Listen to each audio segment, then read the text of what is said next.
Greetings, Imhotep.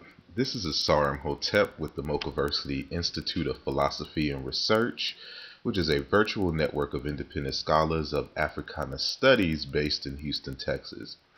In this video, we are going to discuss a few excerpts from my recent ebook titled The Passion of the Christ or Passion of Osiris, The Kongo Origins of the Jesus Myth, that was released back in February of 2011 on my website, www.asarimhotep.com.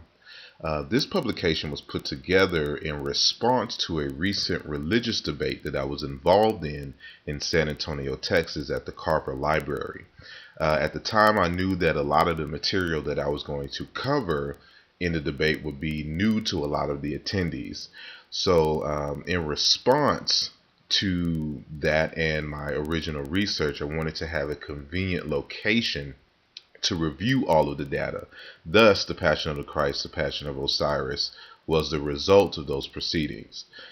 Because of the limitations in time for this video, we will not be able to cover everything in great detail. For that, you will have to review the text. What we will discuss in this first video is the name Osiris and Jesus as cognate terms, meaning they are the same word, and what is a Messiah and its Kongo context. The idea that there is a connection between Egypt's Osiris and the Hebrews' Jesus, better known as Yeshua, is not a new concept in this religious discourse. There have been many attempts by Christian believers to deny the connections brought up in previous works. And one of those reasons is that the Christians claim that the word Jesus and Osiris are not the same terms and they are not the same entity. In the book, I go through a thorough linguistic analysis to demonstrate that this indeed is not the case, and that Jesus and Osiris are in fact the same entity and same name. In order for us to get to the heart of this matter, we have to analyze the root consonants in both the names Osiris, which is given in ancient Egyptian as Wisur, which is spelled W-S-R, or sometimes I-S-R or J-S-R, which is really a Y sound, and Jesus, which is pronounced Yeshua or Yahashua.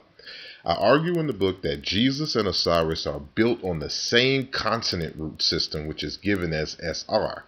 This root system is the source for many epithets shared by both Wisur and Yeshua. They are both mythological characters that are the embodiment of a linguistic domain or themes that are shared by the SR root in the Egyptian and Hebrew languages. This slide demonstrates how the word Jesus would look written in hieroglyphics. The R sound at the end of the Egyptian word Wisur becomes a glottal stop at the end of Yeshua in the Hebrew language. A glottal stop is a weakened consonant. It is a sound that is stopped in the back of the glottis. So where there's an R, there will be a glottal stop that you can barely hear at the end of Yeshua. In this next series of slides, you can see a series of lexical items between the ancient Egyptian, Hebrew, Yoruba, and Shiluba languages that match in form and meaning. When comparing languages, linguists first line up terms with the same or similar consonant root structure. In this case, we are looking for an SR root or equivalent consonant root. It sounds mutate. We do this to see if the matches correspond on a regular basis to eliminate chance lookalikes, or what they call chance correspondences. Usually 5 matches are good enough to make a case, but we have done 12 to ensure that we are on the right footing. As a quick note, if the words are hard to read, you might want to put the video in full screen mode so you can see it better. Continuing. I won't go through all of the examples, as you can pause the video to examine them more thoroughly. What I want you to pay attention to is the correspondence between the words in all four of the languages examined. In this case of the Yoruba correspondences, you will notice that a few are not exact matches.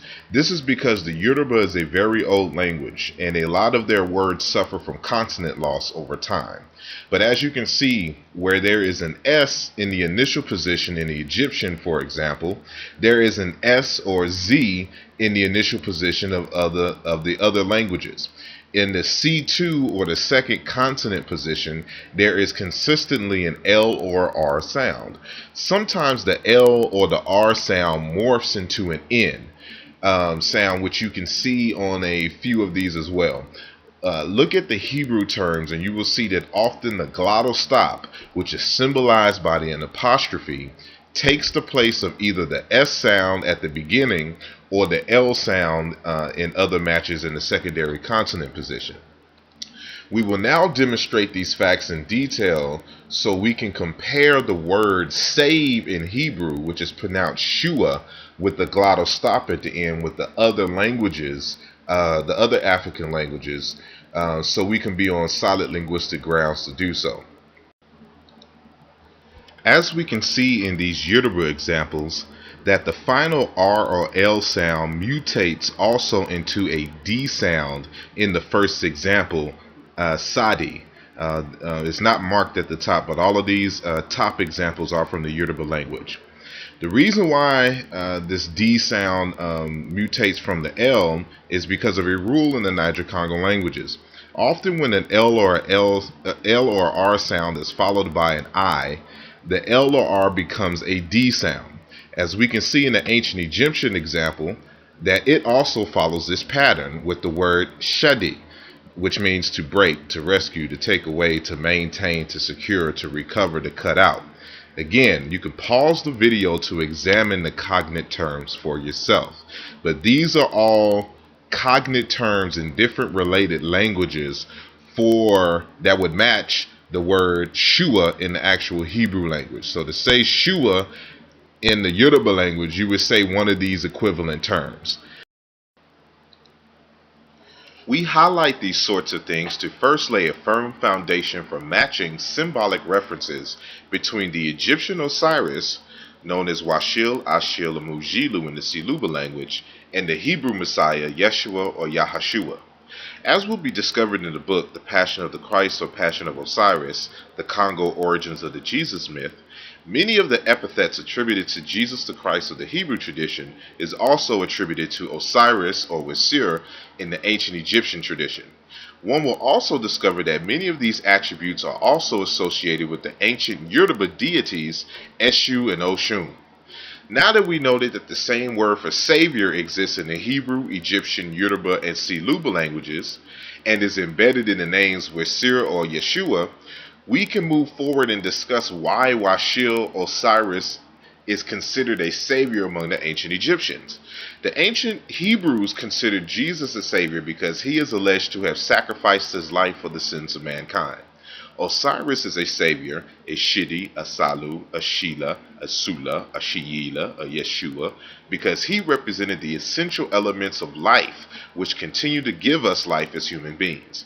Asar is the Lord of life, as can be seen in this following text. Two of his major associations is with water and vegetation. Osiris, according to the Egyptian myths, is the first person to introduce farming to the ancient Egyptian people. Prior to farming, societies were pretty much nomadic. They were hunter-gatherers or pastoralists. By introducing farming, Osiris saved the ancient Egyptian people from a life of endless wandering. He gave them leisure time to explore the sciences and the artistic passions of the heart. This is one of the reasons why Washil was highly revered as an ancestor among the ancient Egyptians. This notion of savior was adopted by the Hebrews, who were very familiar with the Osirian myth and just transferred many of the attributes of their version of Washil, which they named Yeshua. Now, you would notice in the text that Yeshua is also known as the Lord of Life and the Lord of Waters.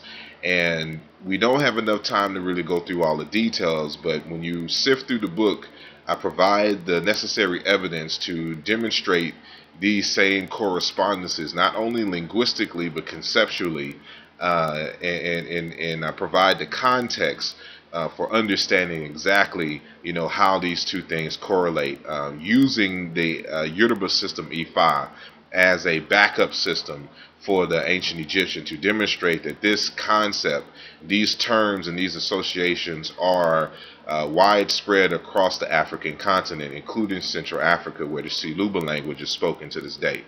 The book goes, of course, into much more detail than we can cover here. As stated earlier, you can go to www.asarimhotep.com to find out more.